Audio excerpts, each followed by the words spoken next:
హృదయ ద్వారము చేతను నిలిచి నిలచుచున్నాడు మన దేవుడు.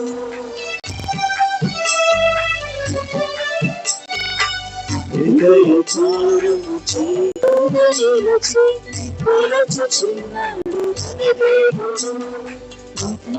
నిలిచిన ప్రతి వాణిని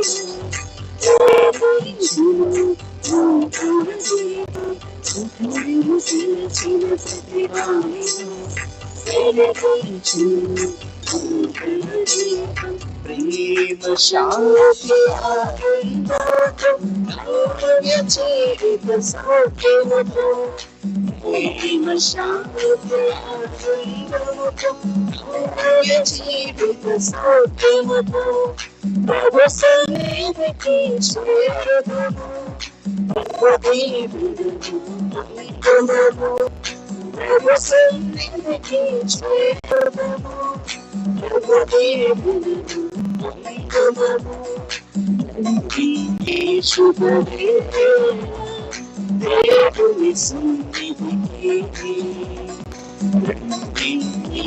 పవిత్రాత్మ నామమునా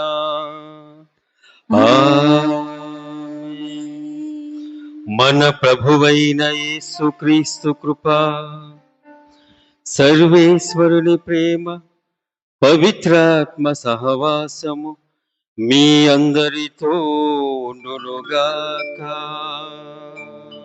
మీ ఆత్మతో ఉండునుగాక. ప్రియ సహోదరి సహోదరులారా, గుప్తమైన జీవితము, బహిరంగ జీవితము అనేటువంటిది ప్రతి మనిషిలో ఉంటూ ఉంటుంది. బహిరంగ జీవితము గురించి ఎక్కువగా ఎవరు ఆలోచించరు. కానీ గుప్తమైన జీవితము, గుప్తంగా ఉన్న దానిని ఒక బలహీనమైనటువంటి పరిస్థితిగా తీసుకొని మానవుడు మరొక మనిషిని ఆయనను ఎంచటం, ఖండించటం, శిక్షించడం చూస్తూ ఉంటాం. అనగా మానవుని యొక్క బలహీన క్షణాలను, పరిస్థితులను మరొక మానవుడు దానిని తన ఆసరాగా తీసుకొని దానిని ఇతరులను ఖండించటానికి చూస్తూ ఉంటాడు. కానీ ఈనాటి సువిశేషంలో కానీ అట్లా మొదటి పట్టణంలో కానీ దేవుడు దానికి విరుద్ధమైనటువంటి మనస్తత్వం కలిగి ఉంటాడు. దేవుడు తన గుప్తమైన దానిని, లేకపోతే అంతకుముందు జీవించిన విధానము గురించి, ఆ జీవితము గురించి ఆయన ఆరాధీయుడు. ఎందుకంటే ఉదాహరణకు పునీత పేతురు గారు 3 సార్లు నేను ఎరుగనని బొంకాడు. పునీత పౌలు గారు కూడా క్రైస్తవులు హింసించారు.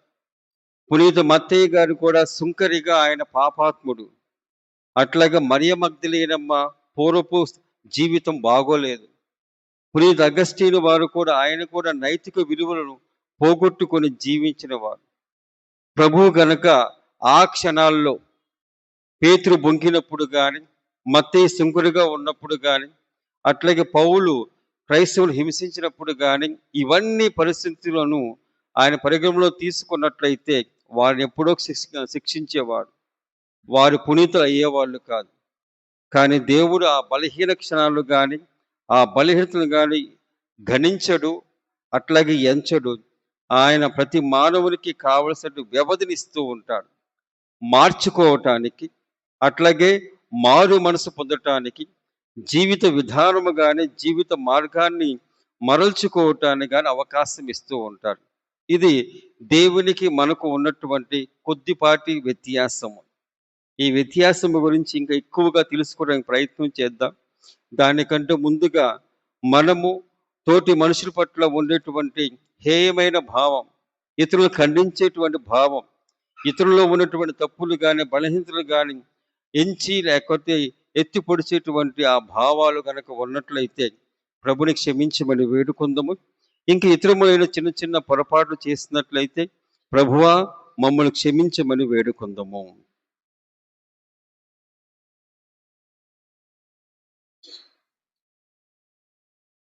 సర్వశక్తి గల సర్వేశ్వరుని చెంతను, సహోదరి సహోదరులారా, నీ చెంతను నా పాపములు ఒప్పుకొనుచున్నాను. ఏలైనా తలంపు చేతను, వాక్కు చేతను, క్రియల చేతను, అశ్రద్ధ చేతను బహుపాపములు చేసి తిని, ఇది నా తప్పు, ఇది నా తప్పు, ఇది నా గొప్ప తప్పు. అందుచేత నిత్య కన్యకైన పరిశుద్ధ మరియమాతను, సకల దూతులను, పునీతులను, సహోదరి సహోదరులారా, మిమ్మును నా కొరకు మన ప్రభువైన సర్వేశ్వరుని ప్రార్థింపవలెనని బ్రతిమాలుకొనుచున్నాను. సర్వశక్తి గల సర్వేశ్వరుడు మనకి దయ చూపి మన పాపమును మన్నించి మన నిత్య జీవితమునకు చేర్చునుగాక. ఆమేన్. ప్రభువా దయచూపుము, ప్రభువా దయచూపుము, క్రీస్తువా దయచూపుము, క్రీస్తువా దయచూపుము, ప్రభువా దయచూపుము. ప్రభువా దయచూపుము.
విష్ణుత్వ పరిపూర్ణుడా ఇక మహిమలో పరిశుద్ధ ఆత్మతో పాలించుమా ప్రభువా నీకే స్తుతి నీకే మహిమకరాధన నీకే స్తుతి నీకే మహిమకరాధన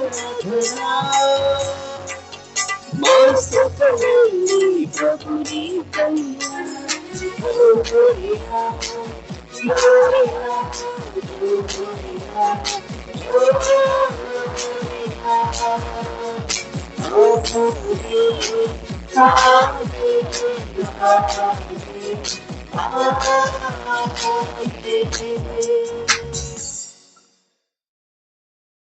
ప్రార్థించుదము. ఓ ప్రభువా, నీ దాసులను కనికరించి వారి యందు నీ కృపా వరప్రసాదములను అధికముగా దయచేయము. ఆ రీతిగా వారు దైవ ప్రసాదితమైన విశ్వాసము, నమ్మిక, ప్రేమలో బలపడి నీ కట్టడలను ఆచరించుటలో అప్రమత్తముగా ఉందురుగాక.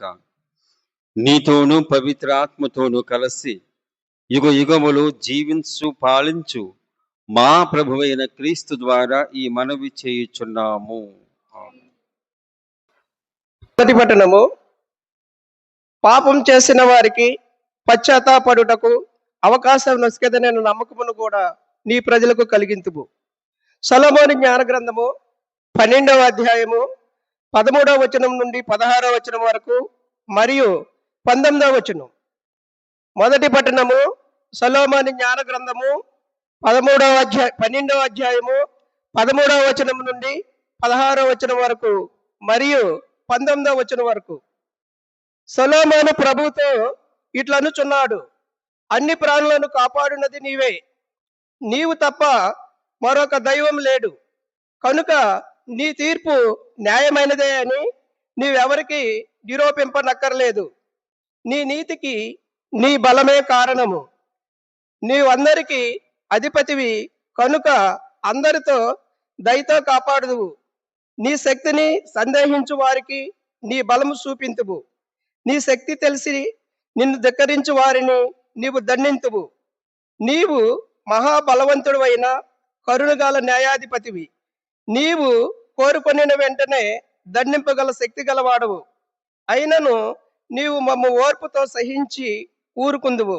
సజ్జనులు ఇతరులకు దయ చూపవల్లని నీ చేదముల ద్వారానే నీ ప్రజలకు బోధింతువు.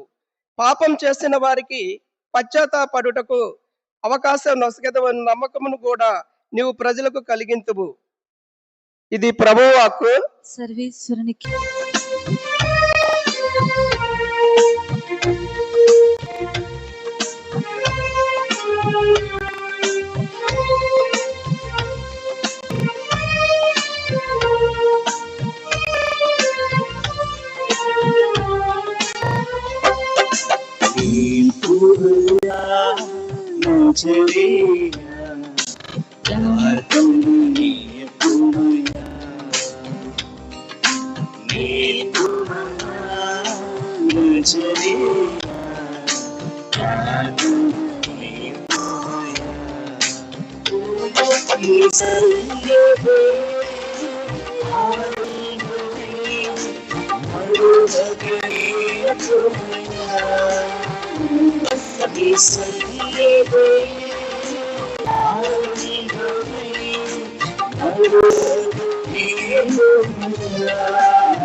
నడిపే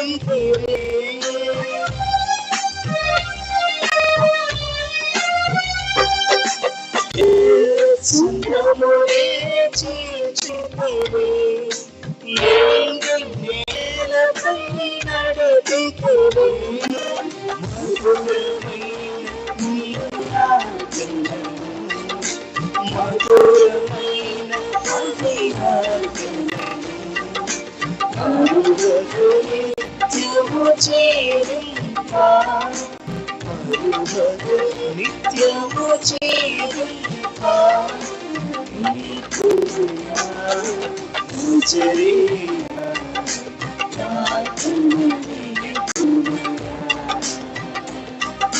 నీకుయా పూజరియా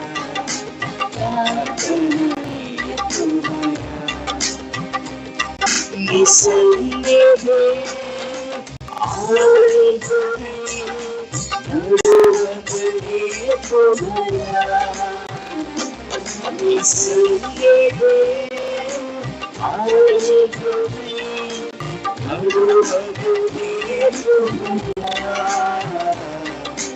నీకుయా పూజరియా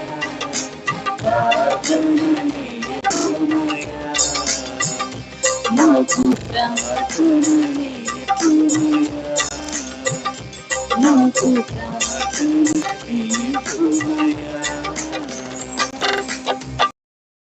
రెండవ పట్టణము. మాటలకు సాధ్యపడని నిట్టూర్పుల ద్వారా మన కొరకై ఆత్మయే దేవుని ప్రార్థించును. పునీత పౌలు గారు రోమీలకు వ్రాసిన లేఖ 8వ అధ్యాయము 26 నుంచి 27 వచనములు. పునీత పౌలు గారు రోమీలకు వ్రాసిన లేఖ 8వ అధ్యాయము 26 నుంచి 27 వాక్యములు. సహోదరులారా, ఇదే విధముగా బలహీనమైన మనకు ఆత్మ కూడా సాయపడను. ఏలయనా మనము యుక్తముగా ఎట్లు ప్రార్థింపవలెనో మనకు తెలియదు. మాటలకు సాధ్యపడని నిట్టూర్పుల ద్వారా మన కొరకై ఆత్మయే దేవుని ప్రార్థించును. హృదయాంతరంగములను పరిశీలించు దేవుడు ఆత్మభావమును ఎరుగును. ఏలయనా దేవుని సంకల్పానుసారముగా దైవ ప్రజల కొరకై ఆత్మ దేవుని ప్రార్థించును. ఇది ప్రభువాకు. సర్వేశ్వరునికి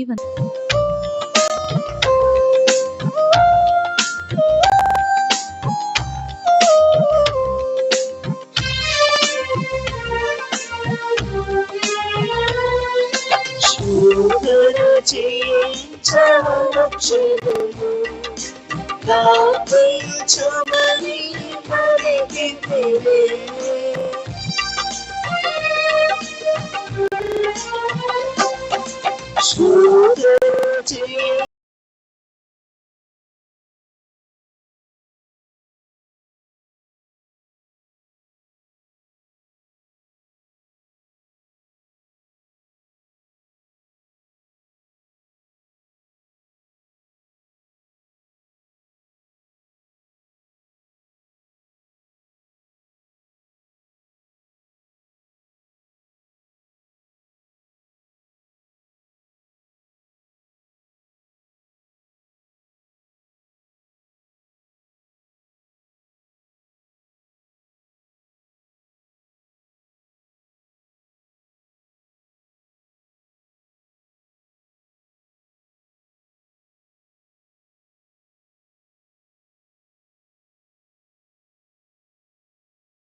హల్లెలూయా హల్లెలూయా హల్లెలూయా హల్లెలూయా హల్లెలూయా హల్లెలూయా హల్లెలూయా హల్లెలూయా.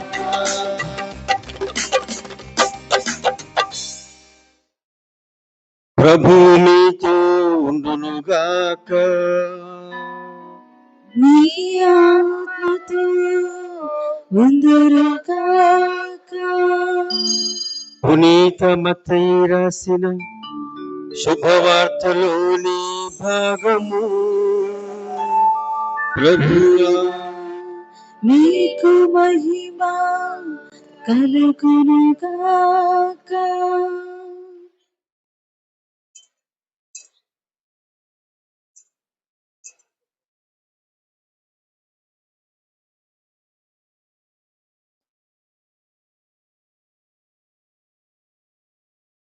పదమూడవ అధ్యాయము. మత్తయి శుభవార్త 13వ అధ్యాయము 24వ వచనం నుండి 43వ వచనం వరకు. యేసు ఇట్లు చెప్పెను, పరలోకము తన పొలమునందు మంచి విత్తనము చల్లిన వారిని పోలి ఉన్నది. జనులు నిద్రించు వేళ వాని పగవాడు వచ్చి గోధుమల్లో కలుపు గింజలు చల్లిపోయెను. పైరు మొలచి వెన్ను విడిచినప్పుడు కలుపు మొక్కలు కూడా కనిపింపసాగాను. అప్పుడు యజమాని సేవకులు అతని యొద్దకు వచ్చి, అయ్యా, నీ పొలములో మంచి విత్తనము చల్లితివి గదా, అందులో కలుపు గింజలు ఎట్లు వచ్చి పడినవి అని అడిగిరి. అందుకు అతడు, ఇది శత్రువు చేసిన పని అనెను. అంతట వారు, మేము వెళ్ళి వారిని పిరికి కుప్పవేయుదమా అని అడిగిరి. వలదు కలుపు తీయబోయి గోధుమ కూడా పెళ్ళగింతురేమో. పంటకాలం వరకు రెంటిని పెరగనిండు. అప్పుడు కోతగాండ్రతో ముందుగా కలుపు తీసి వారిని అగ్నిలో వేయుటకు కట్టలు కట్టుడు, గోధుమలు నా గిడ్డంగుల్లో చేర్పుడు అని చెప్పెదను అనెను. ఆయన మరి ఒక ఉపమానము ఇట్లు వారితో చెప్పెను. పరలోక రాజ్యము పొలములో నాటబడిన ఒక ఆవగింజను పోలి ఉన్నది. అన్ని విత్తనముల కంటే అది చిన్నదైనను పెరిగినప్పుడు అది పెద్ద గుబురై వృక్షమగును. దాని కొమ్మల్లో పక్షులు వచ్చి గూళ్ళు కట్టుకొని నివసించును. ఆయన వారికి మరి ఒక ఉపమానమును ఇట్లు చెప్పెను. ఒక స్త్రీ పులిసిన పిండిని మూడు కుంచెముల పిండిలో ఉంచగా ఆ పిండి అంతయు పులియబారెను. పరలోక రాజ్యము దీనిని పోలి ఉన్నది.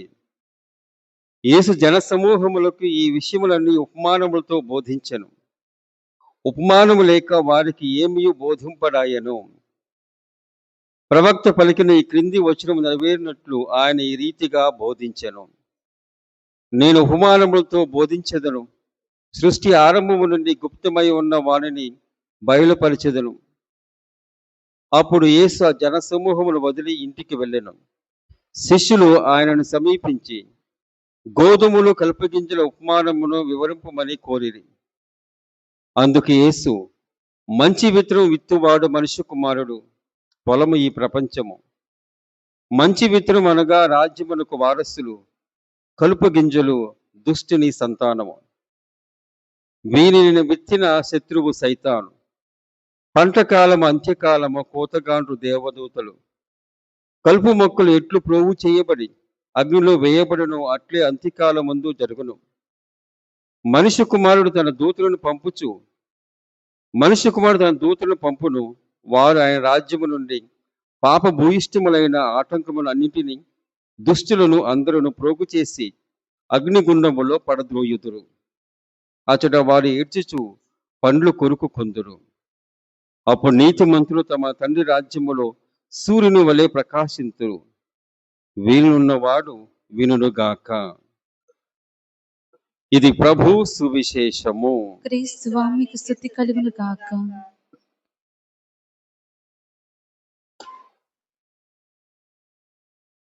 ప్రియ సహోదరి సహోదరులారా,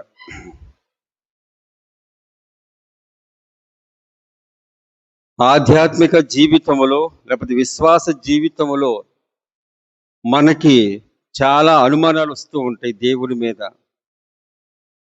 దేవుడు ఉన్నాడా లేడా, దేవుని యొక్క పనేంటి, దేవుడు ఎందుకని నిశ్శబ్దంగా ఉన్నాడు, దేవుడు నీతిమంతులను శిక్షిస్తున్నాడేంటి, దేవుడు ఎందుకని దుష్టులను ఇంకా వర్ధిల్ల చేయిస్తున్నాడు, ఆయన శిక్ష ఎప్పుడు వస్తుంది, అట్లాగే ఎంతకాలం వేచి ఉండాలి అనేటువంటి ఈ ప్రశ్నలకు జవాబులు మనకి తేడతెల్లముగా వివరముగా మనం ఎక్కడ పొందలేం.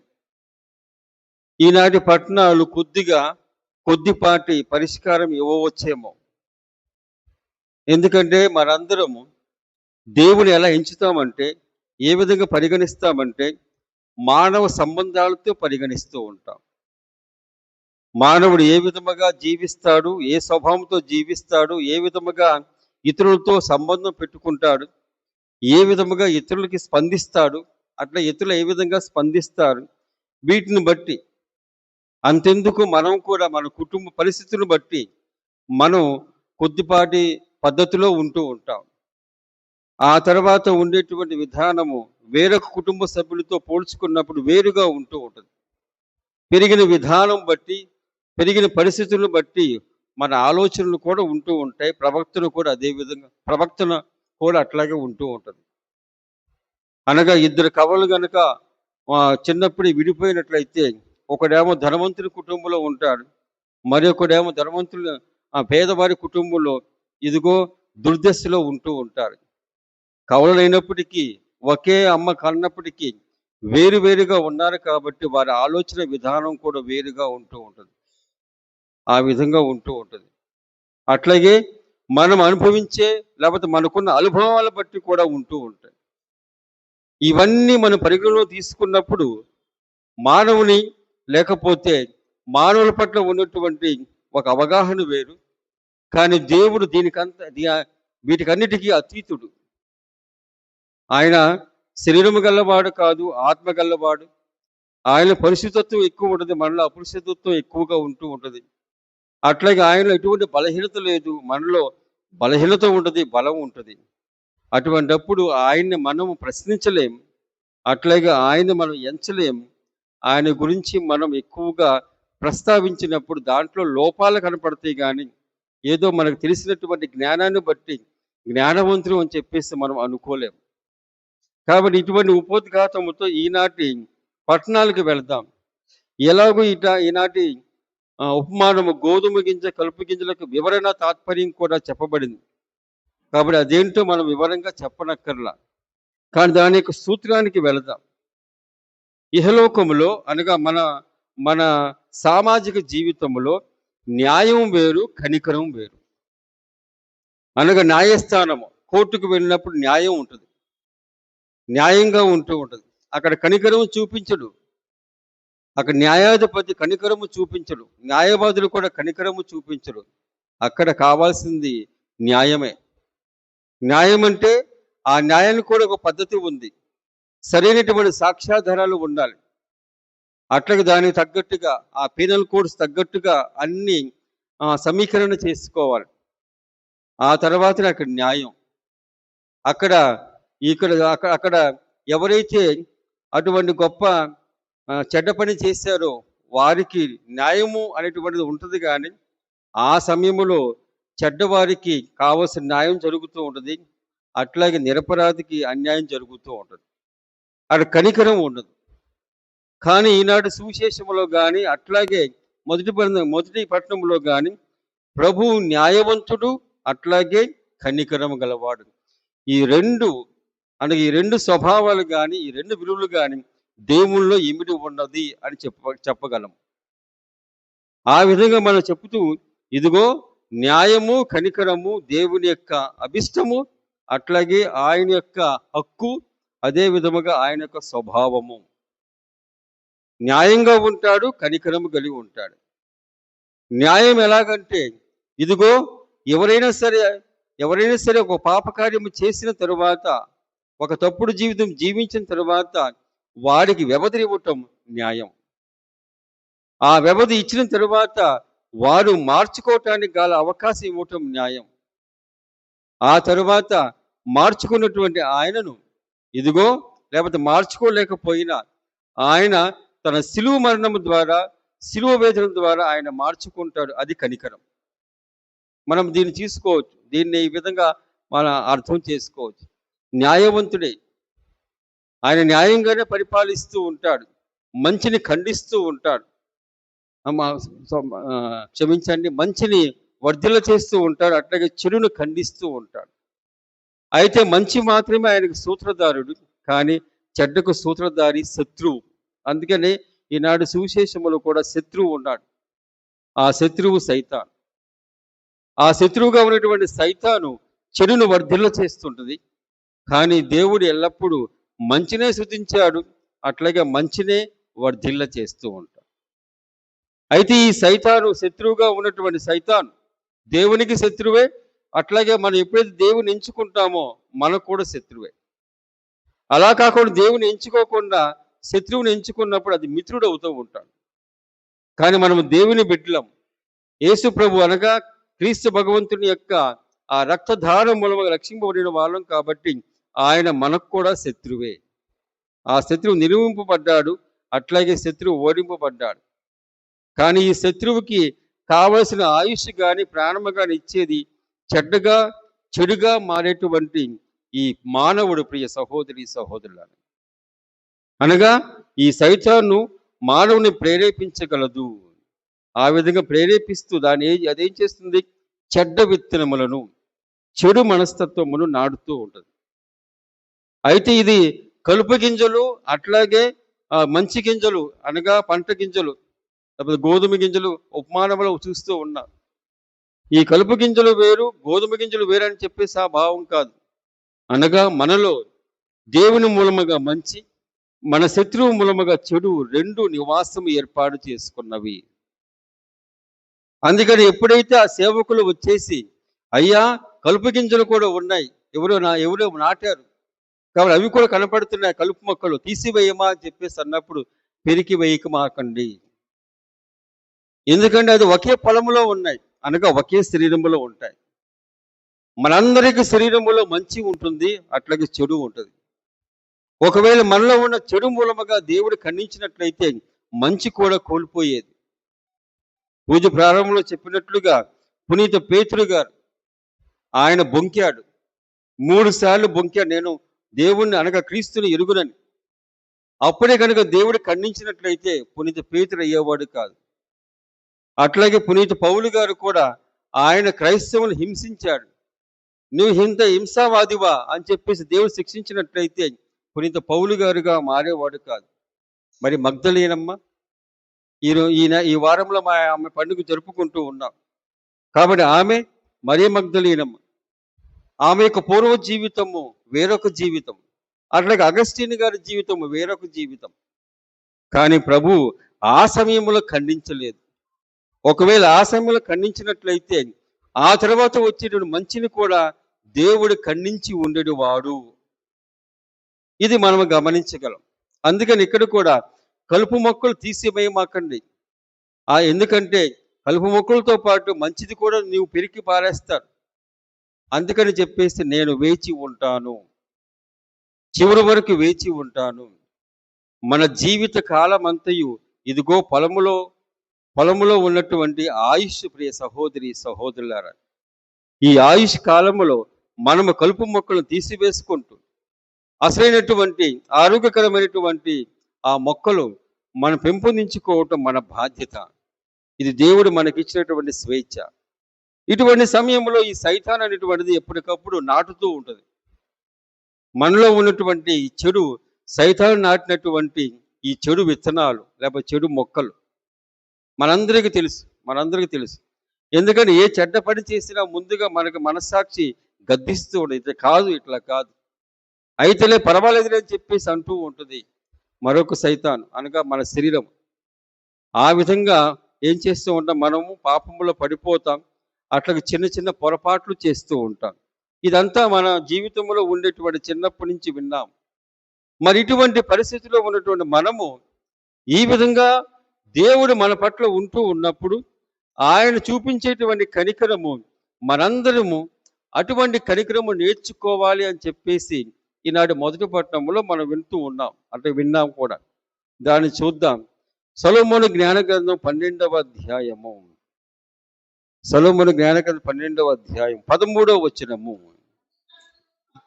అన్ని ప్రాణులను కాపాడినది నీవే, నీవు తప్ప మరొక దైవము లేడు, కనుక నీ తీర్పు న్యాయమైనదే అని నీవెవరికి నిరూపింపనక్కరలేదు అని చెప్పేసి ఒక వాక్యం ఉంది. అనగా నీ తీర్పు న్యాయమైనదే అని ఎవరికి నీవు నిరూపింపక్కర్లేదు అని చెప్పేసి అంటూ ఉన్నాడు. ఈయన తీర్పు ఎందుకని న్యాయమైనది అని చెప్పేసి ఒకటి చెప్పాను. దానితో పాటు దేవుడు సృష్టికర్త, మనందరము ఆయన సృష్టి రాశులము, ఆయన చేత సృజింపబడినటువంటి సృష్టి రాశులము. మన బిడ్డలపై మనం కూడా అధికారం చెలాయిస్తూ ఉంటాం, కొంతకాలం మాత్రమే. వాళ్ళు బలపడినప్పుడు లేదా వివాహం అయిన తర్వాత మనను లెక్క చేయరు, అనగా అంతకు ముందు ఉన్నటువంటి లెక్క ఉండదు, వేరొకటి ఉంటూ ఉంటుంది.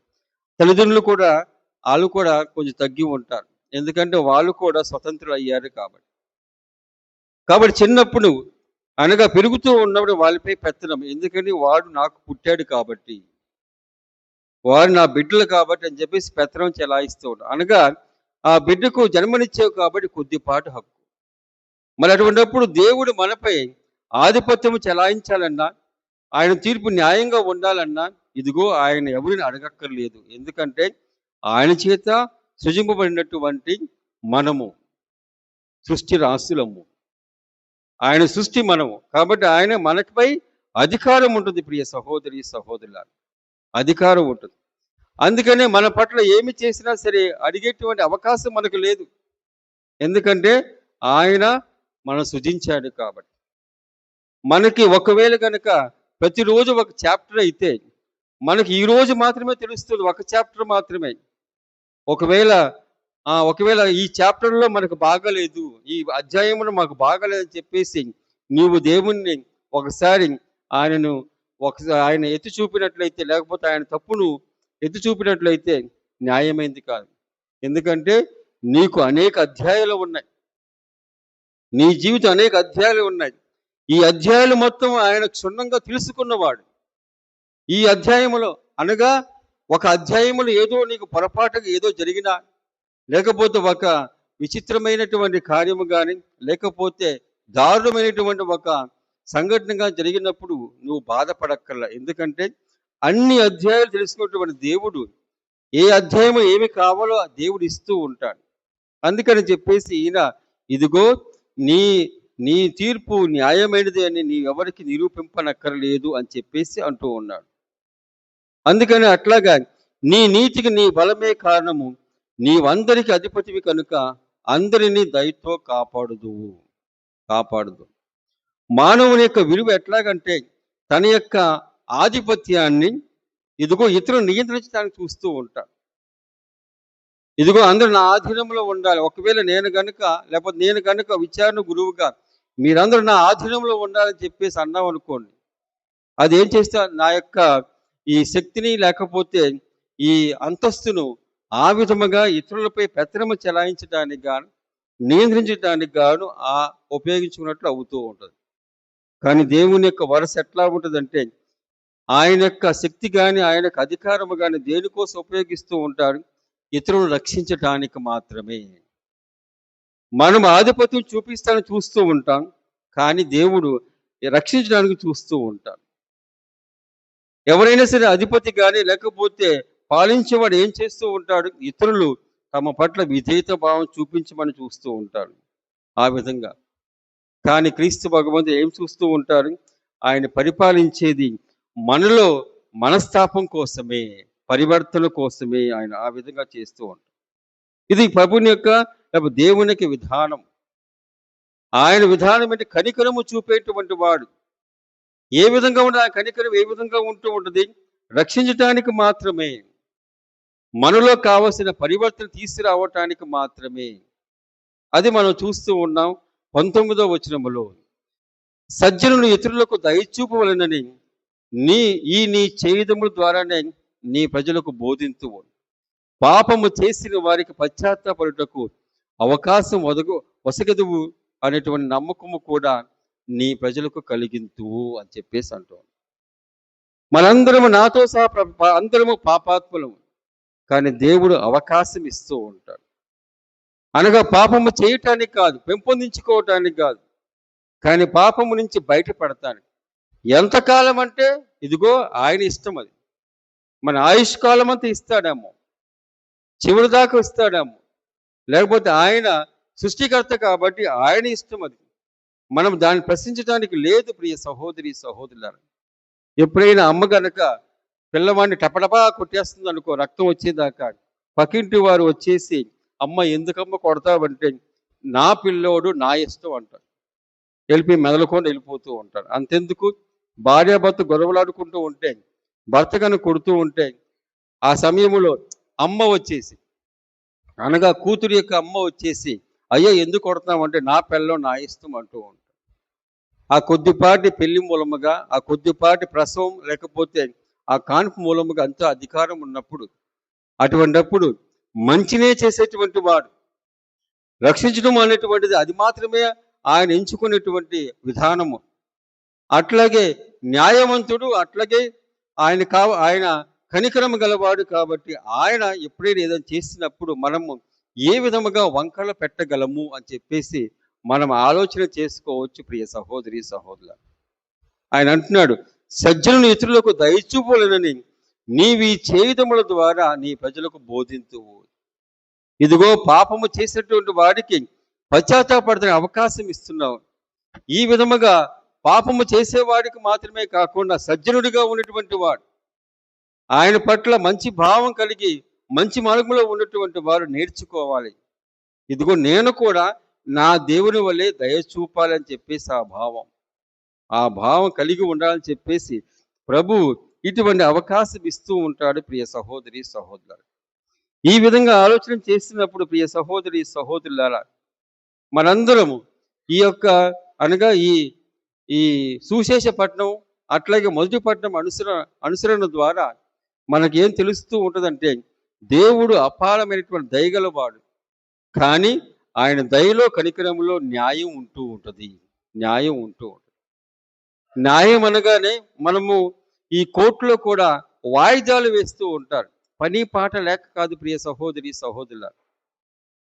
దాంట్లో కూడా ఒక కనికరం ఉంది, అనగా గుప్తంగా ఉంటూ ఉంటుంది. మరి ముఖ్యంగా విడాకుల సమస్య లేకపోతే విడాకుల కోసము ఆ విధంగా నమోదు చేసుకున్న భార్యాభర్తల కోసమే ఏం చేస్తూ ఉంటుంది, కోర్టు వాయిదాలు వేస్తూ ఉంటుంది. ఈ వాయిదాలు వేసేది వారి యొక్క ఫీజు పెంచుకోవడానికి అది కూడా ఉందనుకోండి, కానీ వాయిదాలు వేసేది ఇదిగో పరివర్తన కోసమే, పశ్చాత్తాపం కోసమే. వ్యవధి ఇచ్చినట్లయితే కనీసం భార్యాభర్తలు అర్థము చేసుకుని అయ్యో ఈ విధంగా ఉండకూడదనే భావం కోసమే ఈ న్యాయస్థానము కూడా ఇటువంటి అవకాశం ఇస్తూ ఉంటుంది. ఈ న్యాయస్థానం ఆ విధంగా ఆలోచన చేసినప్పుడు మన సృష్టికర్త ఇంకా ఆలోచన చేస్తూ ఉంటాడు. అందుకని పశ్చాత్తాపడటానికి, పాపము చేసిన వారికి పశ్చాత్తాపడటానికి అవకాశం ఇస్తూ ఉంటాడు. ఈ అవకాశం మనందరికీ ఇవ్వబడింది. అయితే ఇటువంటి అవకాశం మనం సద్వినియోగపరుచుకుంటూ ఉండాలి. అనగా పాప సంగీతము ద్వారా, అట్లాగే మనము మన పాపములు ఎంచుకోవటం లేకపోతే తెలుసుకోవటం ద్వారా, అయ్యో ఈ విధంగా ఉంది నా బలహీనత అని చెప్పి చెప్పుకోవటం ద్వారా మనము ఈ కలుపు గింజలు లేకపోతే కలుపు మొక్కలు ఏ విధముగా ఒక మంచి పొలంలో మంచి పంటలో ఉంటూ ఉంటుందో వాటితో పాటు పెరుగుతూ ఉంటుంది. మనకు తెలుసు. ఈ మంచి పెంచుకోవటం మూలముగా కలుపు మొక్కలు లేకపోతే పాపపు మనస్తత్వం తగ్గిపోతూ ఉంటుంది. అటువంటిప్పుడు మన జీవితంలో ఈ యొక్క ఉపమానాన్ని బట్టి మనము మంచివారమే, అట్లాగే కొద్దిపాటి చెడు కూడా ఉంది. సైతాను కొద్దిపాటి చెడు చాలు, ఆ చిన్నగా చొరబడుతూ ఉంటుంది. పాము మన యొక్క అనగా మన గదిలో ప్రవేశించడానికి దానికి తన తలకే పట్టేతో రంధ్రం ఉంటే చాలు, మొత్తం పట్టేస్తూ ఉంటుంది. అంతేందుకు మనకు కూడా చిన్నప్పుడు మనం వినే ఉంటాం గజ దొంగలు. గజ దొంగలు ఎలా చేసేవాళ్ళు, చాలా సంవత్సరాల క్రితం, ఇప్పుడు కాదు. లేకపోతే దొంగలు కన్నం పెట్టేవాళ్ళు. ఈ కన్నం పెట్టినప్పుడు వాళ్ళు నూనె రాసుకుంటూ ఉంటారు, అది వేరే సంగతి. కానీ కన్నం ఏ విధంగా పెడుతూ ఉంటారు, వారందరూ లోపలికి వెళ్ళే విధముగా వారికి ఆ తలకే పడితే చాలు, మనకి మిగతా అన్ని బాగా వెళ్ళిపోతూ ఉంటాయి. అంతెందుకు పాము గురించి చెప్పాను కాబట్టి తలకాయ పడితే చాలు మొత్తం వెళ్ళిపోతుంది, టకటగా వెళ్ళిపోతూ ఉంటుంది. ఇది చూస్తూ ఉంటాం. కాబట్టి చెడుకి కొంచెం ఆశ్రయ, కొంచెం చెడు మనస్తత్వం చాలు, అది జ్వరబడిపోతూ ఉంటుంది. శనీశ్వరుడు అంట, ఇదిగో మన కాళ్ళు కడుక్కున్నప్పుడు వెనక భాగంలో మన కాళ్ళు తడవదు, అది చాలంట శనీశ్వరుడికి. దాని ద్వారా మన ఇంట్లోకి ఆ శని వచ్చేస్తుందంట. ఇది హైందవ సంప్రదాయంలో ఉండేటువంటి ఒక నమ్మకం. మనకు కూడా సైతానికి ఒక చెడు మనస్తత్వం చాలు, ఒక చెడు మనస్తత్వం చాలు. అంతెందుకు, మత్తు పదార్థాలకు అలవాటైనటువంటి యువతి యువకులు, ఒకడు బాగా చెడిపోతాడు, ఇంకొకడు అటు ఇటుగా ఉంటాడు. బాగా ఆ చెడిపోయిన వాడితో పాటు ఇదిగో మంచిగా చదివేటువంటి వాడు, అట్లాగే మంచి మనసు గలవాడు ఉంటూ ఉంటాడు. వాడి దగ్గరికి వెళ్ళిపోయి ఏమైందిలే, కొద్దిగా తీసుకో, ఏమవుదులే అని చెప్పేసి ఆ విధంగా ప్రేరేపిస్తూ ఉంటాడు. వాళ్ళు నెమ్మదిగా ఆ చెడు విత్తనాన్ని నాడుతూ ఉంటాడు. ఆ తర్వాత వాడు ఇంటికి వెళ్ళిపోయి ఆలోచన చేస్తూ ఉంటాడు, అమ్మవి మత్తు పదార్థం మూలముగా వాళ్ళు బాగా ఎంజాయ్ చేస్తున్నారు, బాగా ఆనందపడుతున్నారు చెప్పేసి నెమ్మదిగా వాడి యొక్క మనసు ఆయనందరూ ముందుగా తొలిచి వేసుకుంటూ ఉంటాడు. ఆ తర్వాత దానికి బానిసైపోవడం చూస్తూ ఉంటాడు. కొద్దిగా సార్లు సైతానికి మన చిన్నపాటి చెడు చాలు, ఇంకా మనం ప్రవేశిస్తూ ఉంటుంది, ఇంకా తీస్తూ వేస్తూ ఉంటుంది, ఇక నివాస స్థానం ఏర్పాటు చేసుకుంటుంది. కాబట్టి దానిని ప్రభువు మనలో అటువంటి ఆ చెడు అధికము చేయకుండా ఉండటానికి గాను ఆయన మనకు ఒక గొప్ప అవకాశం ఇస్తూ ఉన్న దాన్నే మనం చూస్తూ ఉన్నాం. రోమీలకు రాసిన లేఖ 8వ అధ్యాయము 26వ వచనము. అదే విధముగా బలహీనమైన మనకు ఆత్మ కూడా సాయపడును. ఏలైనా మనము యుక్తముగా ఎత్తు ప్రార్థనలను మనకు తెలియదు. మాటలకు సాధ్యపడని మూలుగుల ద్వారా మన కొరకే ఆత్మయే దేవుని ప్రార్థించును అని చెప్పేసాను. బలహీనమైన మనకి ఎవరు సాయపడుతూ ఉంటారు? ఆత్మ. బలహీనమైన మనందరూ మన ఆధ్యాత్మిక జీవితంపై ఎటువంటి అధికారము మనకు ఉండదు ప్రియ సహోదరి సహోదరులారా. దేవుడు ప్రేరేపిస్తేనే, దేవుని యొక్క ఆత్మ ఉంటేనే మనం ఆధ్యాత్మిక జీవితంలో ఎదగగలము. అది నాతో సహా ప్రతి ఒక్కరం. సొంతంగా మనము శారీరక జీవితాన్ని, పాప జీవితాన్ని జీవించగలము. కానీ ఆధ్యాత్మిక జీవితంలో ఒక అవగాహన కానీ, ఒక స్ఫూర్తి కానీ రావాలంటే పవిత్రాత్మ శక్తి కావలసినదే. అందుకనే బలహీనమైన మనకు ఆత్మ కూడా సాయపడను. ఎందుకంటే మనము యుక్తముగా ఎట్టు ప్రార్థింపవలెనో మనకు తెలియదు, కానీ ఆత్మ నేర్పుతూ ఉంటుంది. యుక్తముగా అని యుక్తి అంటే ఆయా సందర్భములో ఇదిగో సరైన నిర్ణయము, సరైన విధముగా మనం ప్రవర్తించడమే యుక్తి అంటూ ఉంటాం. వాడు యుక్తిగా ప్రవర్తించాడురా అని చెప్పేసి అంటూ ఉంటాం. దానికి గల బలం ఏంటంటే ఆ సమయంలో సందర్భానుసారముగా ఇతరులకు 10 మందికి మంచి చేసే విధముగా ఆలోచించే వాడిని యుక్తిగా ఆలోచన చేశాడని చెప్పేసి అంటూ ఉంటాం.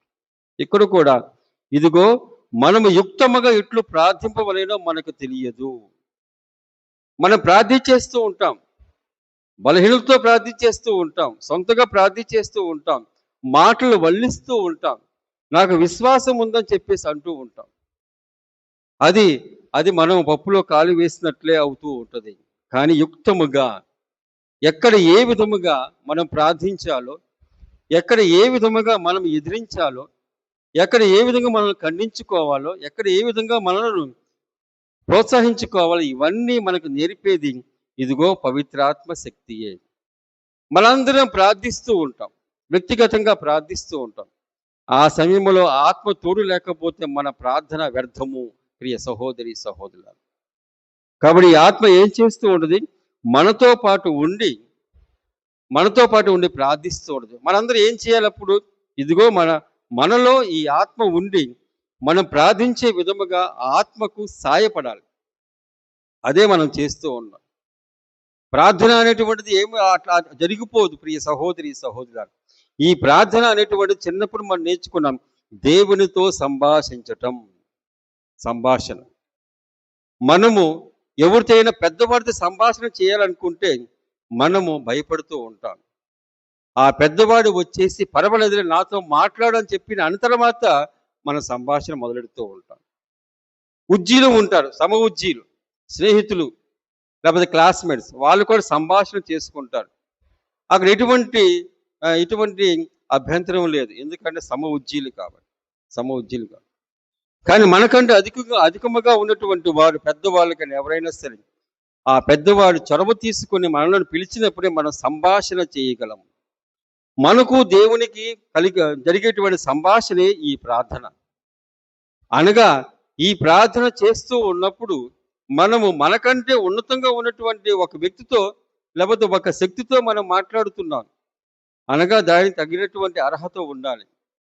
మనకు అర్హత లేనప్పటికీ బలహీనులము, పాపాత్ములు, కానీ దేవుడు మన కోసం దిగి వచ్చి మన బలహీనత ఆయనపై మోసుకొని లేకపోతే వేసుకొని మన పాపాల కోసం ఆయన మరణించి ఏం చేశాడు? ఆయన సమవుజ్జి అయ్యాడు. ప్రియ సహోదరి సహోదరుల, కాబట్టి ఆ విధముగా ఆయన దిగి వచ్చినప్పుడు మనము హెచ్చు అవ్వటానికి గాను ప్రయత్నం చేయాలి. అనగా ఆ సమయంలో ఆయన ఏ విధముగా చేసింది, ఏ విధముగా ఈ లోకానికి వచ్చాడు, ఏ విధముగా ఈ లోకంలో జన్మించాడంటే పవిత్రాత్మ శక్తి మూలముగా. అదే పవిత్రాత్మ శక్తి మూలముగా మనము కూడా ఆయనతో సంభాషణ చేయగలము. ఇది తేడతెల్లము ప్రియ సహోదరి సహోదరులు, తేడతెల్లం. అందుకే ఎవరైనా పిలిచినప్పుడు కూడా మేము వెంటనే వెళ్ళిపోం. కథోలిక మతంలో వెంటనే వెళ్ళిపోం. అయ్యా కొద్దిగా ముందు చెప్పండి అని చెప్పేసి ఆ భావం. అనగా వెళ్ళిపోయి మాటలు వల్లిస్తూ ప్రార్థన చేయగలము, అది వేరుగా ఉండదు. కానీ సిద్ధపడాలి. మేము కూడా వ్యక్తిగత ప్రార్థనలో సిద్ధపడాలి. ఒకవేళ ఉపవాసము చేయగలగాలి, లేకపోతే ఏదో ఒక త్యాగము చేయగలగాలి. చేసిన తర్వాత అప్పుడు వెళ్ళినప్పుడు ఏమవుతుందో అక్కడ ఫలము వస్తూ ఉంటుంది, ప్రభావం చూపుతూ ఉంటుంది. చెప్పారు కదా, వచ్చారు కదా, పిలిచారు కదా అని చెప్పేసి మనం వెళ్ళిపోతూ ఉంటే అది వేరుగా ఉంటుంది. కానీ ఆ సువార్థికుడు కానీ లేకపోతే గురువు గారి సిద్ధపడి వెళ్ళటం వేరు ప్రియ సహోదరి సహోదరులు. ఊరికనే కథోలిక మతం పెట్టలేదు, ఇదిగో ముందుగా చెప్పండి, ఆ విధంగా సిద్ధపడి రావాలని చెప్పేసి చెప్పదు కథోలిక మతం. కానీ సేవకుడు కానీ గురువు కానీ ఎవరైనా సరే దానికి సిద్ధపడి రావాలి. కేవలం మాటల్లో మాత్రమే కాకుండా తాను కూడా మనసు యందును, శరీరమందును, ఆత్మయందు క్షుణ్ణంగా ఉండాలి. అనగా శుభ్రంగా ఉండాలి. అట్లాగే దానికోసమే తయారై ఉండాలి. లేకపోతే ఎక్కడైతే మనం ప్రార్థన చేస్తున్నామో అక్కడ ఆ తలంపు సరిగ్గా నెరవేరుతుందని చెప్పేసి అనగా ఈ ప్రార్థన నెరవేరుతూ ఉంటుంది, కానీ ఇంకా ఎక్కువగా ప్రభావం చూపుతూ ఉంటుంది. దీన్ని మనం చూసుకోవాలి. పరీక్షకు వెళ్ళేటువంటి వాడు ఆయన కొద్దిగానే చదువుతాడు, దాని ప్రభావం వేరు.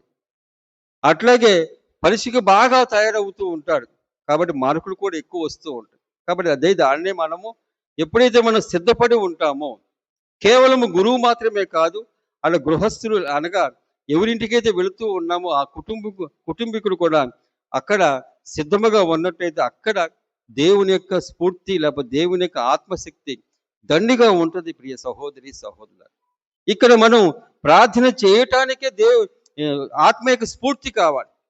మీకు చాలాసార్లు చెప్పినట్లుగా మీరందరూ ఊరుకనే దేవాలయంకి రావటం లేదు, పవిత్రాత్మ శక్తి ప్రేరేపించింది కాబట్టి. అది చిన్నప్పటి నుంచి అవ్వచ్చు, లేకపోతే ఏదో అవసరమై ఉండవచ్చు, లేకపోతే అలవాటై ఉండవచ్చు, ఏదైనా సరే. కానీ పవిత్రాత్మ ప్రేరేపిస్తేనే మనం ఈ విధంగా ఉండగలం. పవిత్రాత్మ ప్రేరేపిస్తేనే నేను ఈ విధంగా మాట్లాడగలను. సొంతంగా నేను ఎక్కువగా మాట్లాడలేను. ఇదే బయట ఏదో ఒక సభలో మాట్లాడలేను, నాకు రాదు అక్కడ. అట్లాగే ఇంకా ఏదైనా సరే ఒక పెద్ద మీటింగ్లో నేను మాట్లాడలేను ప్రియ సహోదరి సహోదరులు.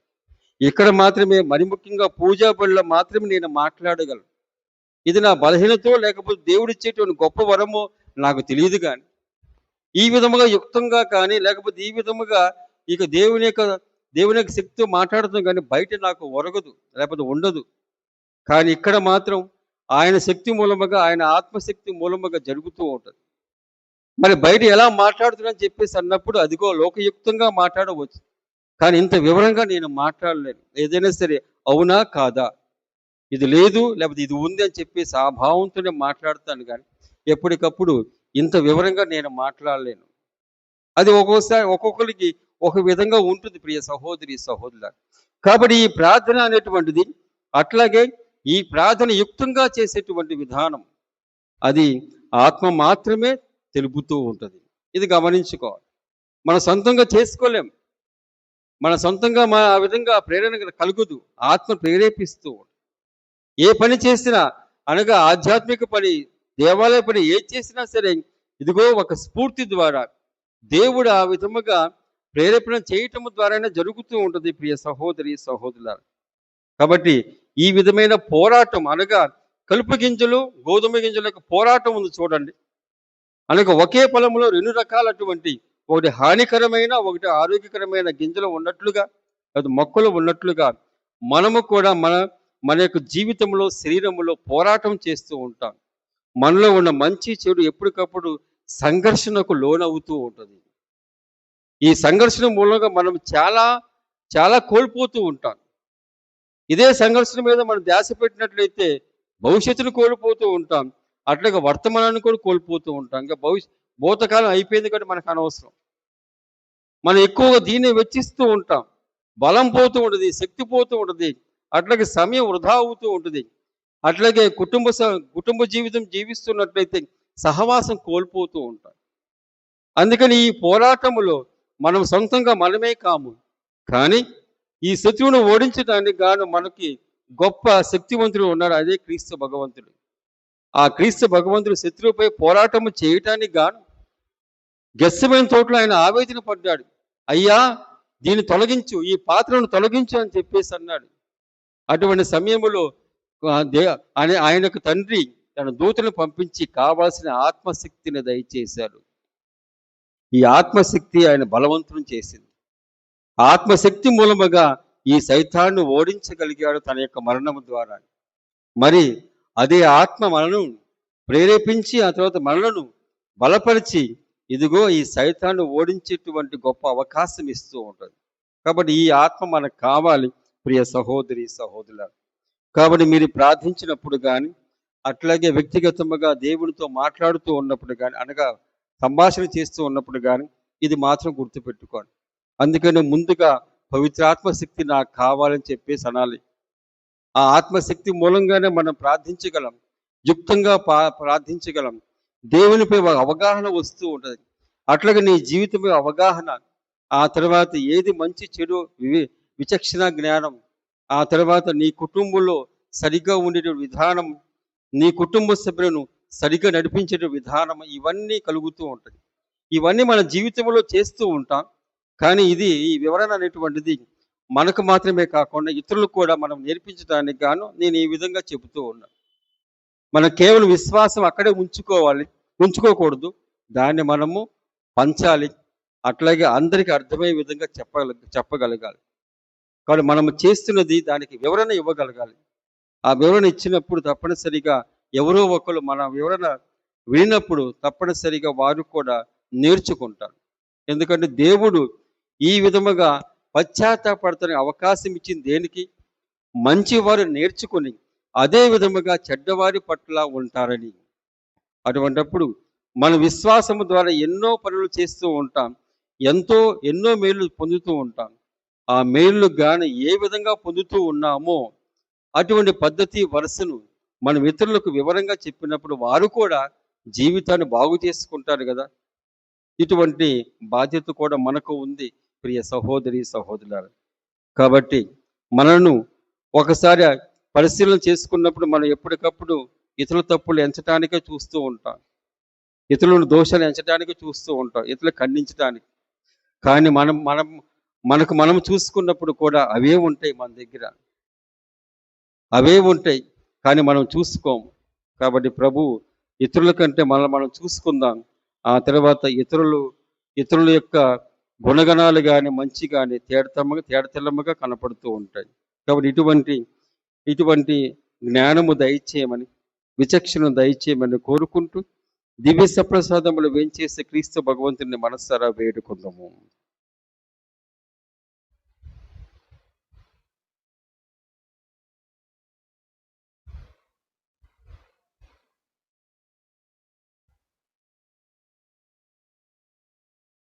అందరము నిలబడి విశ్వాస ప్రమాణం చేద్దాం. పరలోకమును భూలోకమును సృష్టించిన సర్వశక్తి గల పితిరైన సర్వేశ్వరుని విశ్వసించున్నాను.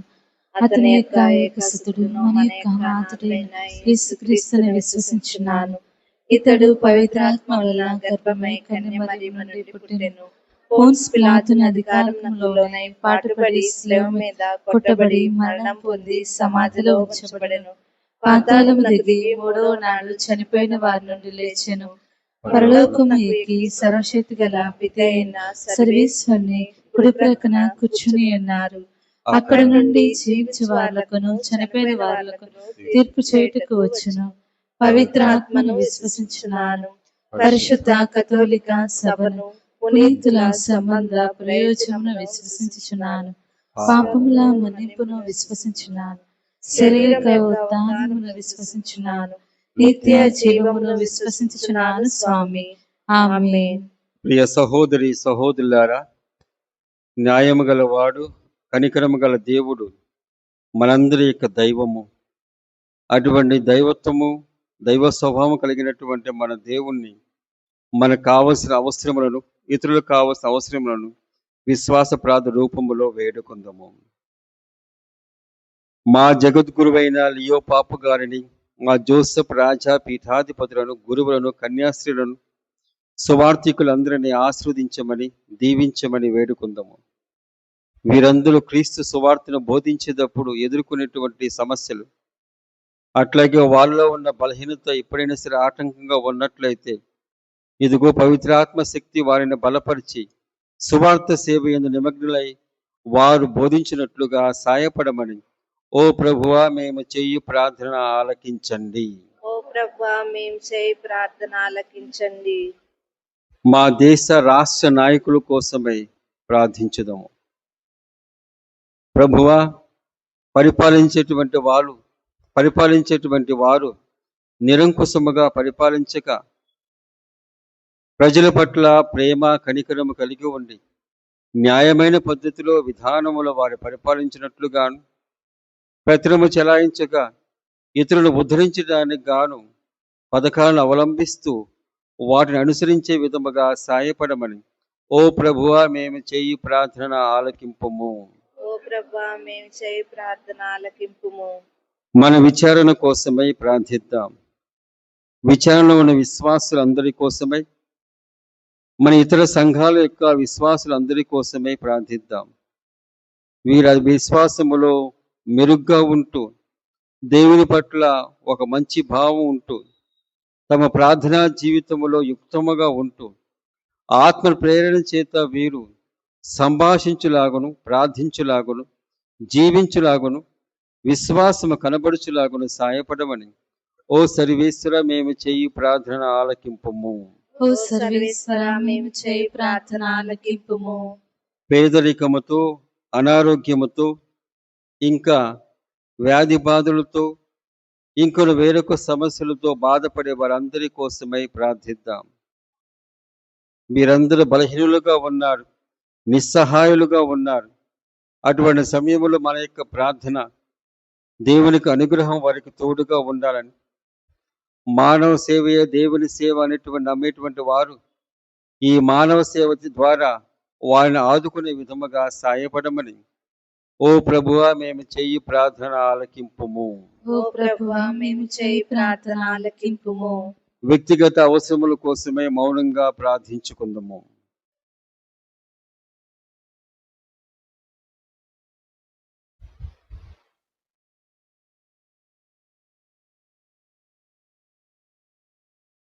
సర్వశక్తి గలవో సర్వేశ్వర మేము విన్నవించిన విన్నపాలు, మనసులో ఉన్న కోరికల అవసరములు మీరు ఎరిగి ఉన్నారు. కానీ మేము ప్రాధేయపూర్వకముగా మీ ముందు ఉంచుతూ ఉన్నాం. మీ చిత్తమైతే మాకు దయచేయమని మా ప్రభువైన క్రీస్తు ద్వారా ఈ మనవి చేయుచున్నాము. ఆమేన్.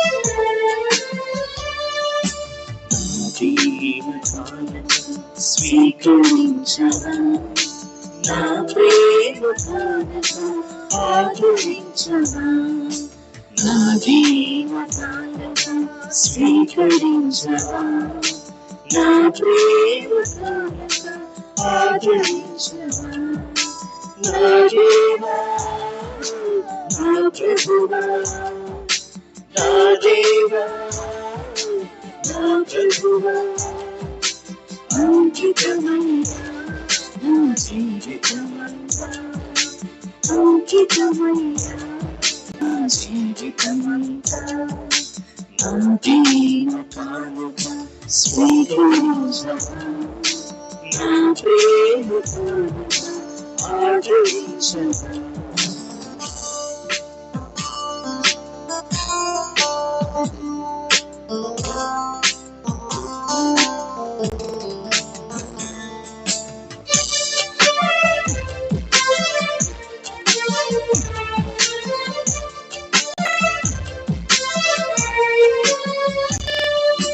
నా జీవన భాగం నీవే సర్వేశ్వర నీలో ఫలించి దాసునిగా మార్చుమయ్యా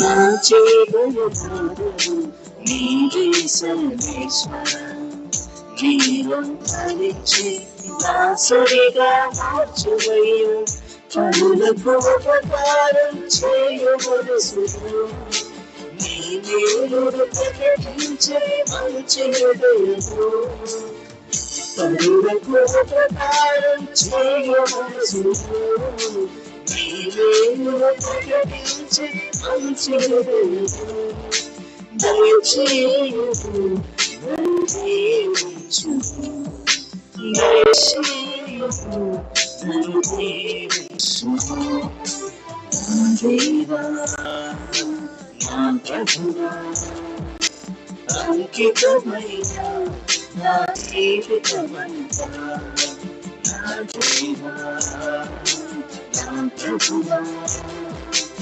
అంకితమైన నా జీవితమంతా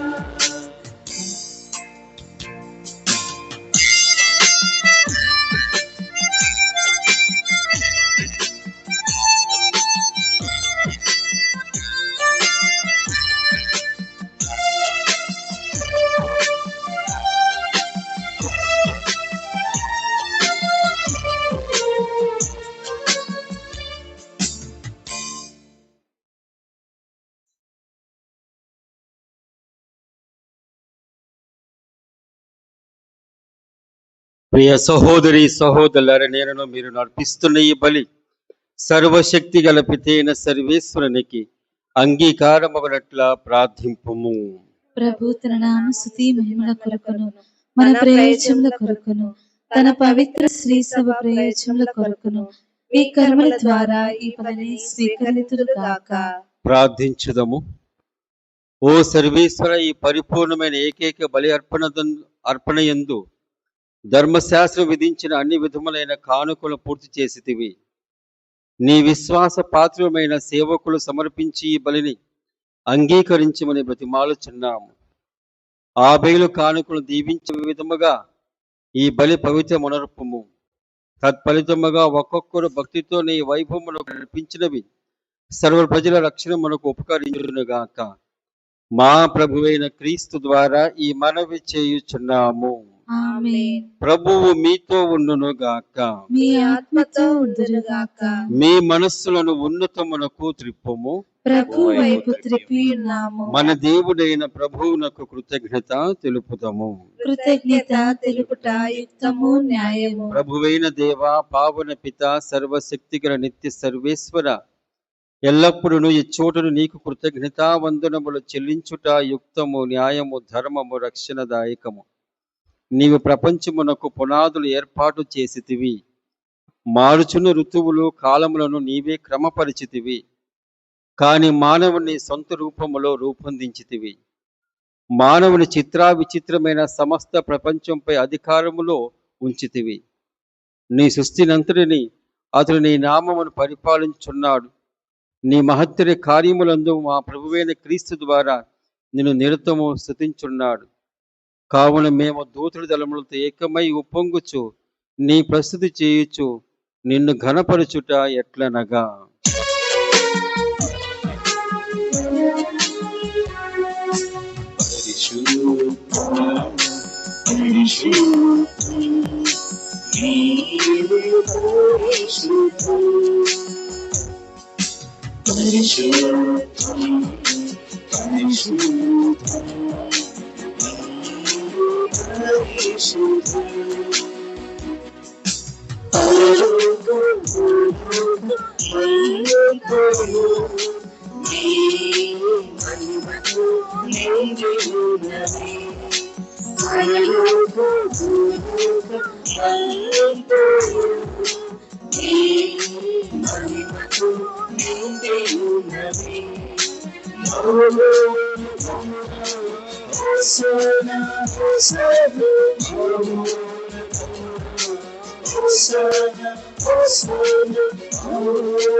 పావన పిత నీవు నిక్కముగా పవిత్రుడవు.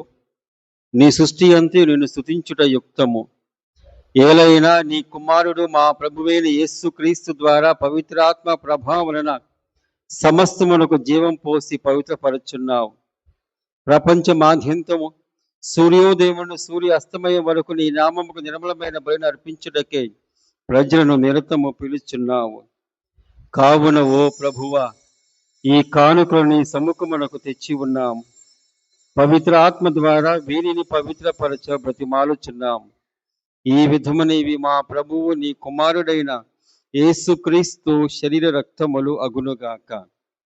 అతని ఆజ్ఞ ప్రకారమే ఈ కృతజ్ఞత అర్చన నెరవేర్చుచున్నాం.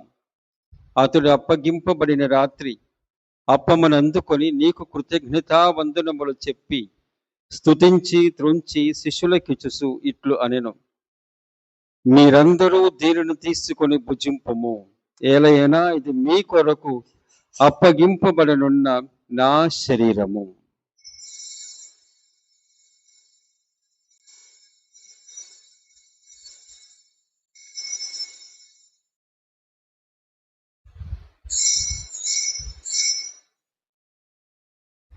ఆ విధముగానే భోజనానంతరము పాత్రమునందుకొని మరల నీకు కృతజ్ఞతా వందనములు చెప్పి శిష్యులకిచ్చుచు ఇట్లు అనెను: మీరందరూ దీనిని తీసుకుని దీని నుండి పానము చేయుము. ఏలైనా ఇది నూతన నిత్య నిబంధన యొక్క నా రక్తపు పాత్రం. ఇది మీ కొరకును అనేకుల కొరకును పాప పరిహారములకే ధారవోయబడును.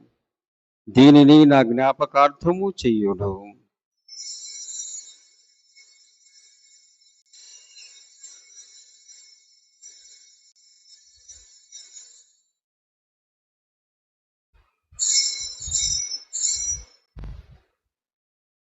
ఇది విశ్వాస రహస్యము.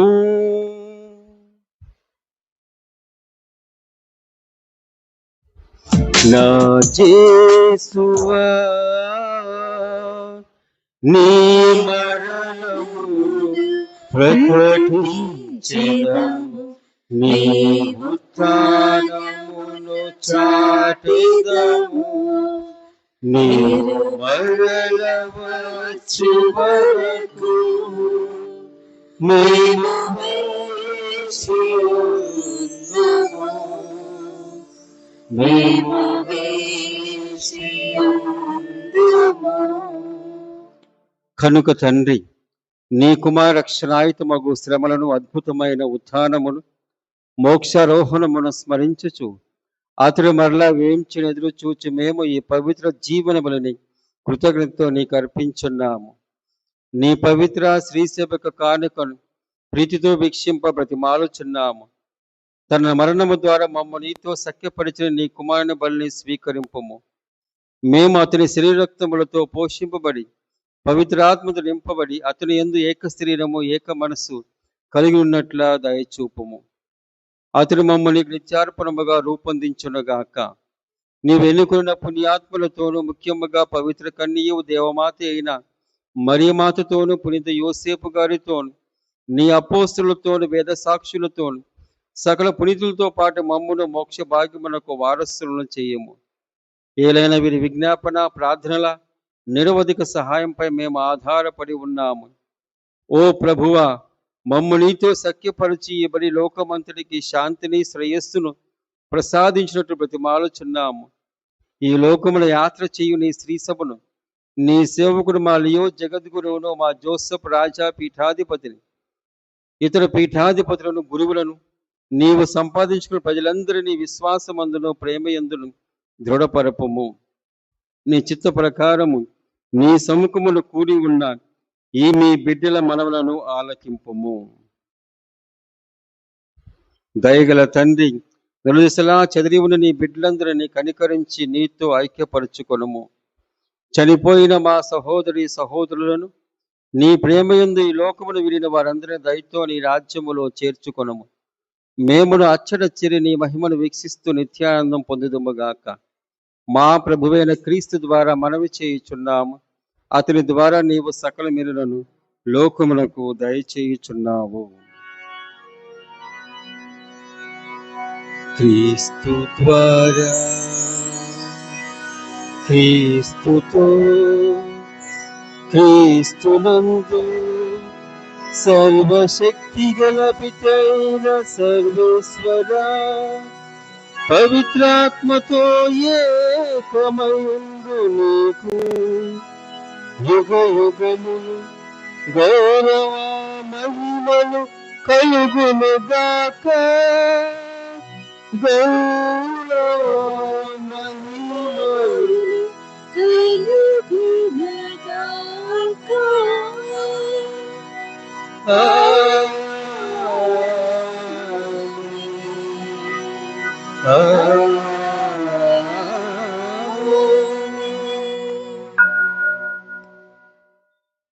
మన రక్షకుడిచ్చిన పరమోపదేశం అనుసరించి ప్రార్థింప సాహసింతము.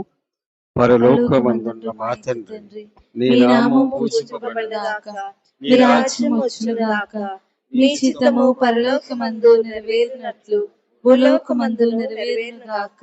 నానాటికి కావలసిన మా అన్నము మాకు నేటికి అనుగ్రహింపుము. మా యొక్క అప్పుబడిన వారిని మేము మన్నించినట్లు మా అప్పులను మీరు మన్నింపుము. మమ్ము శోధన యందు ప్రవేశింపనివ్వక కీడులో నుండి మమ్ము రక్షింపుము. ప్రభువా, అన్ని కీడుల నుండి మమ్ము రక్షింపుము. మా ఈ రోజుల్లో మాకు శాంతిని ప్రసాదింపుము. నీ దయానుగ్రహణ నా పాపము నుండి మమ్ము విముక్తులను చేసి అన్ని కలతల నుండి సర్వదా కాపాడుము. మేము మోక్షానందమును మా రక్షకుడైన యేసుక్రీస్తు ఆగమమును నిరీక్షించుచుందుము. ఏలైనా నిరంతరము మీదే రాజ్యము, మీదే అధికారము, మీదే మహిమ. శాంతిని మీకు అనుగ్రహించున్నాను, నా శాంతిని మీకు ఇచ్చున్నాను అని నీ అపోస్తులతో వచించిన ప్రభువైన యేసువా, మా పాపము లెక్కింపక నీ శ్రీసభ విశ్వాసమును వీక్షింపుము. నీ చిత్త ప్రకారం నీ సభకు శాంతిని ఐక్యం అనుగ్రహింపుము. యుగ యుగములు జీవించు పరిపాలించు ప్రభువా, ఆమేన్. ప్రభుని శాంతి ఎల్లప్పుడూ మీ అందరితో ఉండునుగాక. మీ మీ ఆత్మతో ఆత్మతో ఉండునుగాక. ఉండునుగాక. ఒకరికొకరు సమాధానము తెలుపుకుందుము.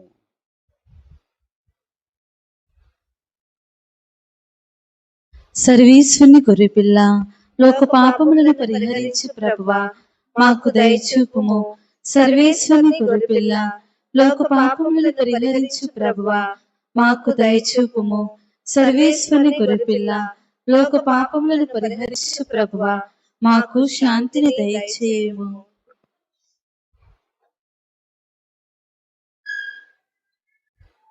ఇదిగో సర్వేశ్వరుని గొర్రెపిల్ల, ఇదిగో లోక పాపములు పరిహరించు ప్రభువు. ఈ గొర్రెపిల్ల విందుకు పిలువబడిన వారు ధన్యులు. ప్రభువా, నీవు నా ఇందు ప్రవేశించుటకు నేను పాత్రురాలు కాను, కానీ నీవు ఒక మాట పలికిన నా ఆత్మ స్వస్థత పొందును.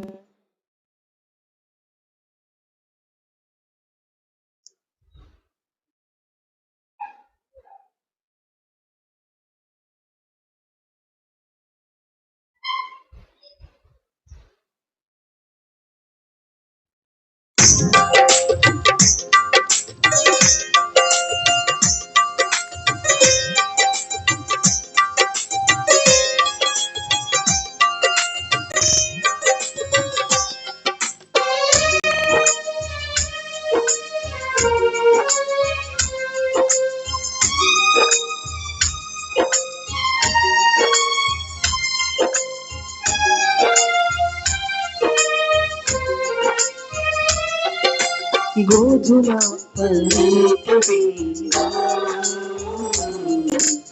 ఇది యేసుని దేహపు విందు. ద్రాక్షారసము విందా,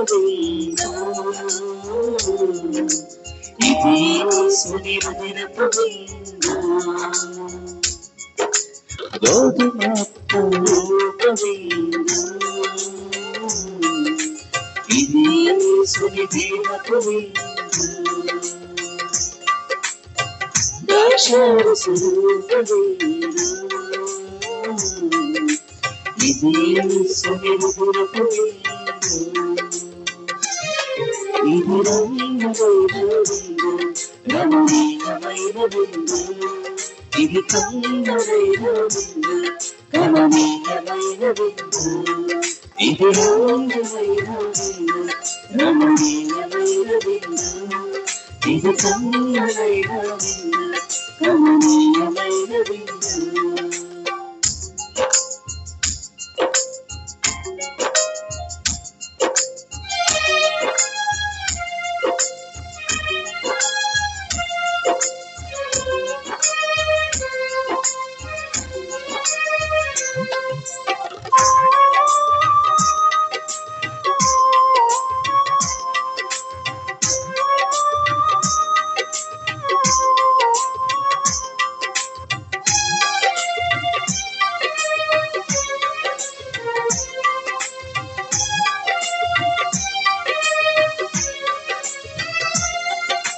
మన్నా కన్నా మేలైన విందు,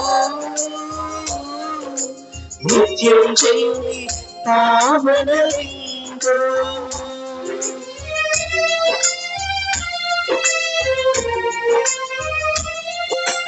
మన్నా కన్నా మేలైన విందు, మృత్యుంజయుని పావన విందు.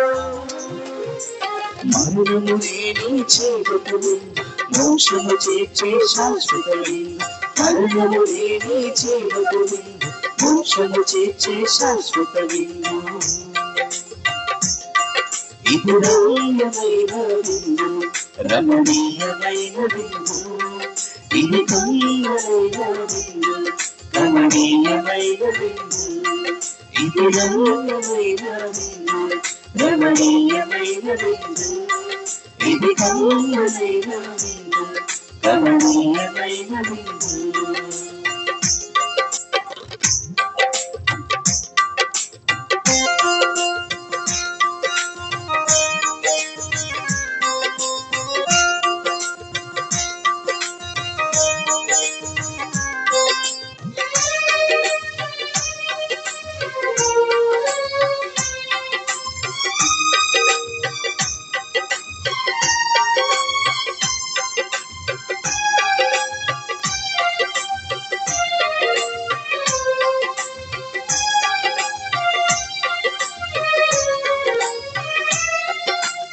ప్రేమమయుని ప్రేమ విందు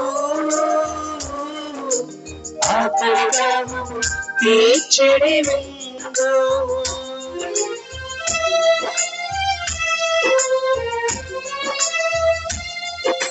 ప్రేమమయుని ప్రేమ విందు ఆకలిదాహము తీర్చెడి విందు కరుణామయుని కరుణని సర్వ చెడులకు రక్షణని కరుణామయుని కరుణని సర్వ చెడులకు రక్షణని ఇది రమణీయమైన బిందు రమణీయమైన బిందు ఇది కరుణమైన బిందు. పునీత ఇన్యాసు వారు చేసిన జపము. క్రీస్తుని ఆత్మమా నన్ను పరిశుద్ధపరచండి, క్రీస్తుని శరీరమా నన్ను రక్షించండి, క్రీస్తుని రక్తమా నాకు తృప్తి కలుగునట్లు చేయ కరుణించండి, క్రీస్తుని ప్రక్క నుండి కారిపడిన నీళ్ల నన్ను కడగండి, క్రీస్తు అనుభవించు కష్టమా నాకు ధైర్యము కలుగునట్లు చేయండి. ఓ మంచి యేసువా నా ప్రార్థన వినవదరించండి, మీ గాయములలో నన్ను దాచుకొనండి, నేను మిమ్ము ఎడబాయినట్లు చేయకండి, దుష్ట శత్రువుల చేతిలో దొరకకుండా నన్ను కాపాడండి, నా మరణ సమయమందు మీరు నన్ను పిలుచుకొనండి, నన్ను మీ సన్నిధికి రాజేయండి. అప్పుడు మీ పునీతులతో కూడా ముగింపు లేని కాలమున నేను నిన్ను స్తుతింతును గాక. ఆమేన్. పరిపూర్ణ ఫలము గల జపము.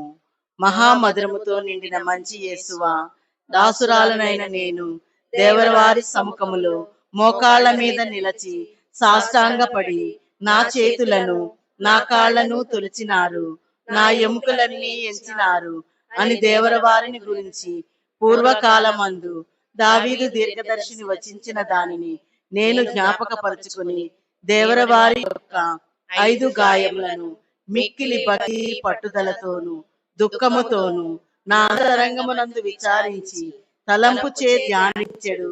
ఈ సమయమందు దృఢమైన విశ్వాసము, నమ్మిక, దైవ ప్రేమ అనెడు సుకృతా పుణ్యములను, నా పాపముల మీద నిజమైన మనస్తాపమును వారిని దిద్దుకొన మిక్కిలి దృఢమైన ప్రతిజ్ఞను నా హృదయమునందు అవతరింపవలనని నా మంచి యేసువా దేవర వారిని నా ఆత్మ యొక్క మేలైన ఆశాకాంక్షతో బ్రతిమాలి ప్రార్థించుచున్నాను స్వామి.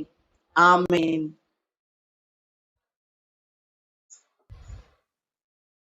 ప్రార్థించుదము.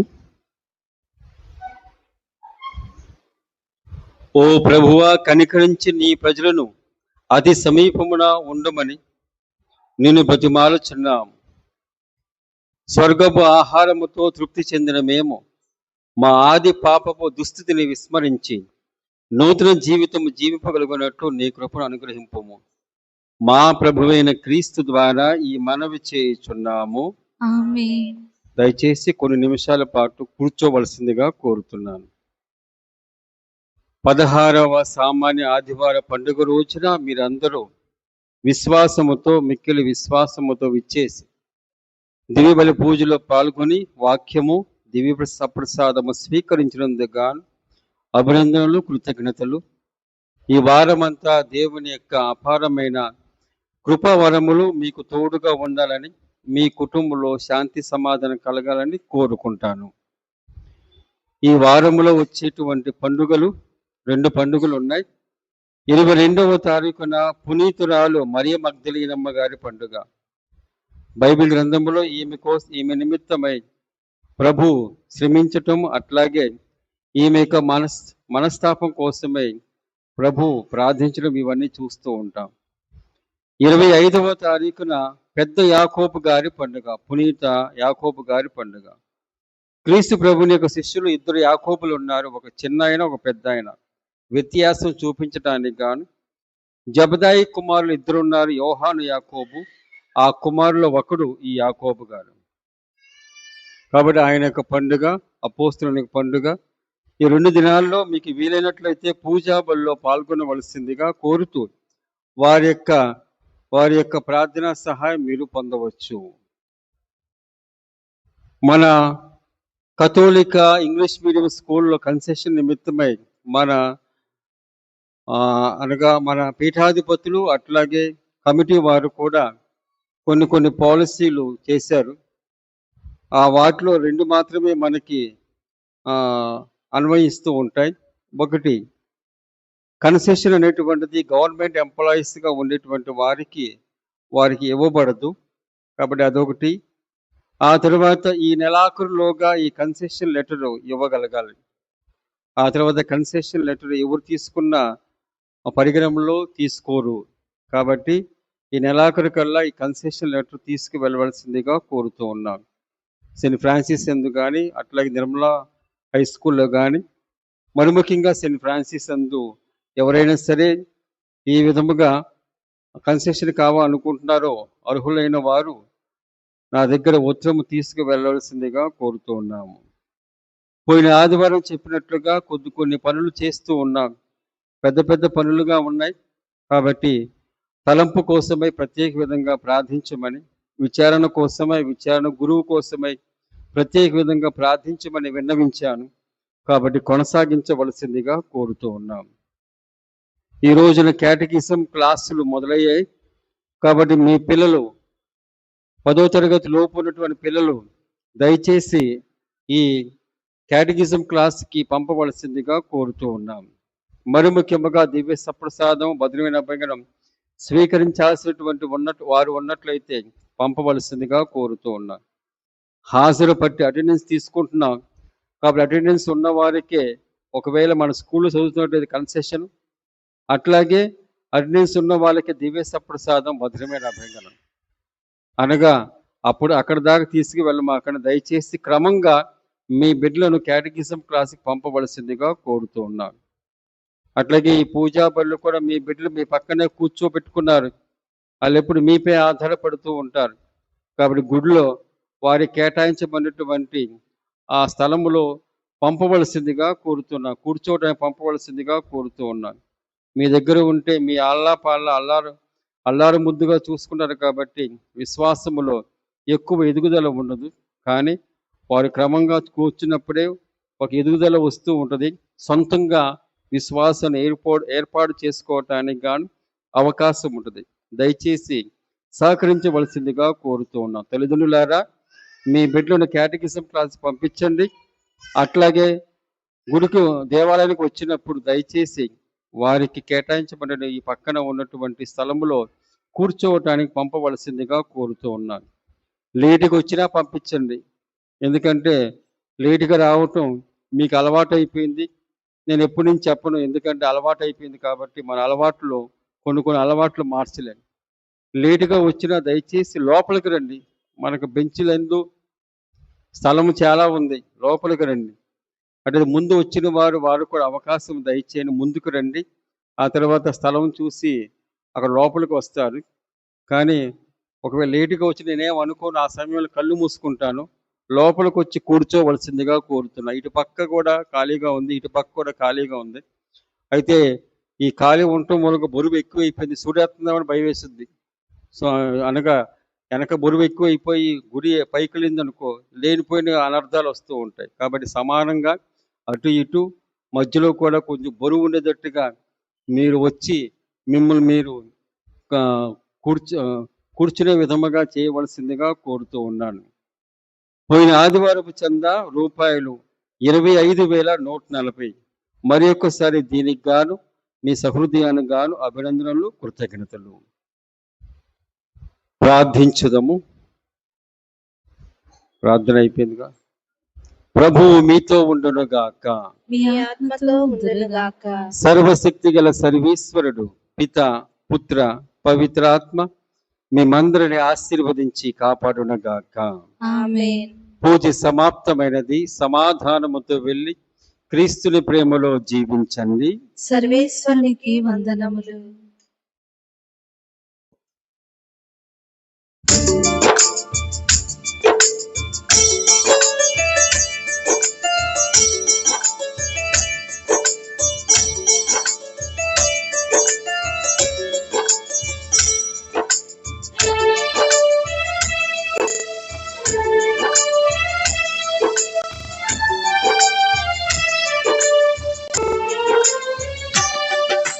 చీకటి